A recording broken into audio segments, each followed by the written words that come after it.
think this is going to be a bad quarter. Everyone on Wall Street, even fellow Republicans who are worried about their quarterly earning report, are setting their hair on fire. But fundamentally, this is about the next decade. The American industrial base is ready to answer the call. They're going to retool, and ultimately, I don't think most of the world is going to have these tariffs imposed on them long term, unless they refuse to negotiate. Presumably, underlying this is that belief that we heard there from President Trump that he actually just thinks it's going to work out well for the US. It absolutely is. The United States is in an extremely strong position, and we've just lacked political will to reorient global commerce in our favor for the last 25 years. But there are plenty, including some senior Republicans, who are doubtful about this, doubtful whether it's going to work or whether the price in the short term is simply going to be too high. The price in the short term may indeed be high, but it's a price worth paying. This is not about the next quarterly report. This is about the next the golden era of America, the golden age. This is about the next decade, 2 decades. But we've got economists, haven't we, looking at this, talking about how it could lead to a global recession, but talking also about the fact that if we look at the short term, it's going to push up prices for American voters, isn't it? Because if they've got to pay more for their products, which they will have to, those sending their goods into the US are going to have the tariffs. They're going to have the tariffs added on to that. The suppliers will have to push up their prices. It's going to push up inflation in the US. Well, and to that, I'd say that America has been slowly reshoring and restarting our industrial base since the first Trump administration, through COVID, through the Biden administration. So it's slowly been happening, and we have the ability, therefore, to really turn on a lot of manufacturing capacity very, very quickly. That said, yeah, American goods do cost slightly more, but we're going to be buying American goods that are going to stay in the country. So the money's going to stay here. It might cost American consumers a little bit more, but it's not going to cost American consumers the tariff amount, because they're not going to be buying the tariff amount. Well, what about those goods that the US doesn't produce at the moment? I mean, I was reading about how there are very few flat screen TVs that are even made in the US. People might still have to get them from China and face the spiraling tariffs that are being imposed on Chinese goods. Yeah, I think, like I said, the American manufacturing base is ready to answer the call. I don't think that's where this is ultimately going. I think this is going to be a bad quarter. Everyone on Wall Street, even fellow Republicans who are worried about their quarterly earning report, are setting their hair on fire. But fundamentally, this is about the next decade. The American industrial base is ready to answer the call. They're going to retool, and ultimately, I don't think most of the world is going to have these tariffs imposed on them long term, unless they refuse to negotiate. And as we've seen today, over 70 countries, the Treasury Secretary is reporting over 70 countries have come hat in hand, ready to come to the table, which is, again, this is the strong position the United States has been in for the last 25 years. We just haven't had the political will to utilize it. So is this the strategy, actually, to try to get concessions out of countries around the world and at that stage unwind these tariffs? Yeah, you talked about 70 countries. President Trump at the White House was talking about 50. There's clearly an awful lot of countries trying to get on the phone to the president and try to cut a deal to spare their countries from the worst and the highest charges. Do you think President Trump is looking at this all as a negotiating tactic so that he can try and get better deals with countries around the world on whichever basis suits those particular countries, or suits the US in its relations with those particular countries? I think that's precisely right. I know the rhetoric's a little bit all over the place, but that's typical Trumpian style. And fundamentally that's exactly the game. They're going to renegotiate all of these deals. We're going to renegotiate our trade deficits with all of these countries, because at the end of the day, we have the industrial capacity to do all of this ourselves. If the rest of the world forces us, we can do all of this ourselves. We can fortress America and build everything domestically. And if they want to engage in trade, then let's actually engage in trade where we don't have a trade deficit. That's that I think that's all the president really wants, and that puts America in a strong position. It's either the American worker gets back to work and we turn on our industrial plant, or we actually have uh, free trade, fair trade with with the rest of the world, because we're the global consumer. The customer is always right. We happen to be the customer. We're the largest customer on the planet, and if you want access to the American markets, you're going to negotiate. But those trade negotiations typically take a very long time, not just months, sometimes years. In the meantime, as you acknowledged a moment ago, you've got Republican congressmen and senators who have their constituencies, who have businesses in their patches, saying to them, "Look, this is hurting us." They are concerned about the effects. I mean, what about the political storm, the political backlash, which the president could well be about to face?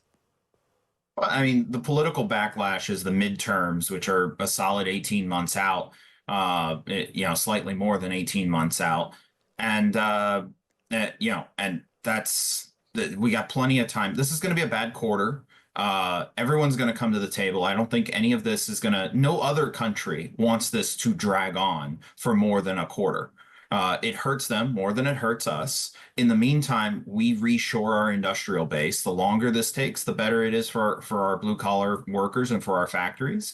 And the shorter it takes, the better it is for the other countries who want to strike a deal.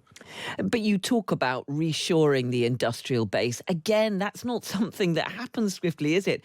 Businesses, particularly given the volatility, given all the changes that there have been, are not going to immediately rush to set up new factories, to switch the location of some of their workers and so on in order to try and avoid these tariffs anytime soon, are they?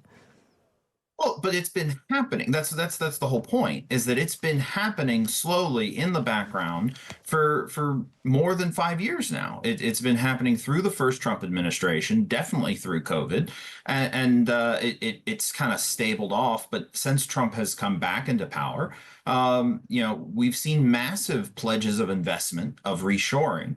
And so it's already been promised, and now here's it's carrot and stick. Chris Licata, a Republican political strategist, managing partner at the Policy Standard. Really good to have you with us. Thanks so much. Thank you. Have a good day. Well, let's talk a bit more about the economic repercussions with Melanie Brusler, who is a political economist and US program director of the think tank Commonwealth. Good evening to you, Melanie. Hello, happy to be here. Thank you so much for having me. Well, we've seen a huge amount of turbulence on stock markets. In the UK, the Financial Times share index was down around 4%. Some far Asian markets fell even more. But the US stock market's also been falling. How significant do you think is the economic fallout from these tariffs? Yeah, I think that the economic fallout already has been quite striking, and I think that we're in for quite a lot more damage in the coming days, months, years ahead under the Trump presidency. The stock market fluctuations have been quite dramatic, but I think that what's more noticeable and worth watching is the kind of real economy effects that we'll start seeing in terms of economic growth stalling and the potential for inflation to be hitting everyday Americans. Yeah, because President Trump, during his election campaign and since, has been talking a lot about the costs facing American voters. He loves to talk about the cost of eggs, but the cost of many, many of the products which Americans buy every day is going going to be going up, isn't it? At least in the short term. Yeah, certainly in the short term. And I think that one dynamic that we'll have to watch out for is the potential for a sort of general inflationary environment to create the conditions for large corporations to just further increase prices. This is a dynamic that we saw during COVID, for example, where the sort of price shocks and energy shock following the Ukraine war crisis just led to an environment where companies kind of just could get away with price increases, and thus we saw inflationary dynamics really spiraling out of control. Even though Trump is sort of igniting this moment with his tariffs, we're kind of going to be facing a lot of volatility where different actors will be trying to see what they can get away with in this policy milieu. President Trump tonight said it's all going to work out unbelievably well for the US economy. And I don't know if you were hearing Chris Licata talking to me just a moment ago, talking about how it would lead to businesses reshoring their factories in the US. Do you think that is going to work out? Do you think that is going to happen if President Trump can stick to his guns on this?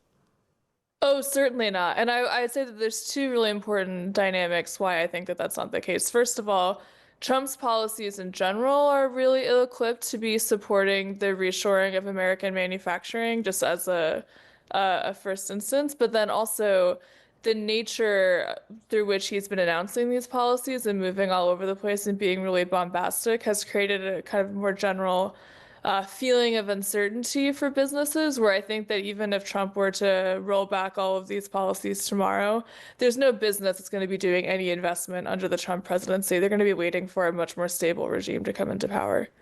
So that underlying goal then of reopening the factories, which he was talking about lying empty, you don't think that is going to work? No, I don't think so. So, tariffs are a tool that certainly can be in the toolkit of an industrial policy, or a country that's trying to pursue industrial policy. But usually that works when they're quite targeted towards particular sectors or industries. An example might be trying to incentivize decarbonization of manufacturing, for example. Tariffs can be quite useful there.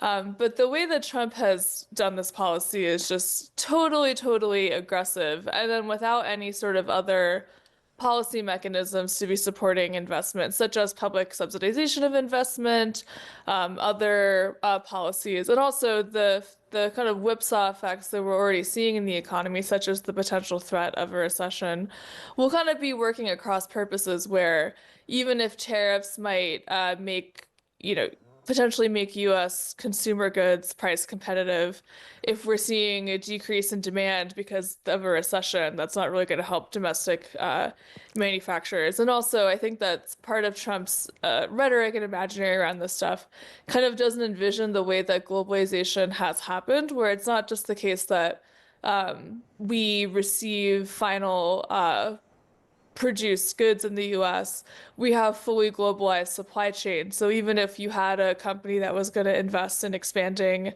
manufacturing in the United States, it would still be subject to supply chains that are quite globalized, and so would be feeling input inflation on that end. So all to say, it's really unlikely that we'll see an uptick in investment at all, and we're far more likely to see a depression, like a recession in the US and kind of dwindling investment in manufacturing. Melanie Brusler, a political economist, US program director of the think tank Commonwealth. Great to talk to you tonight. Thank you so much. Thank you.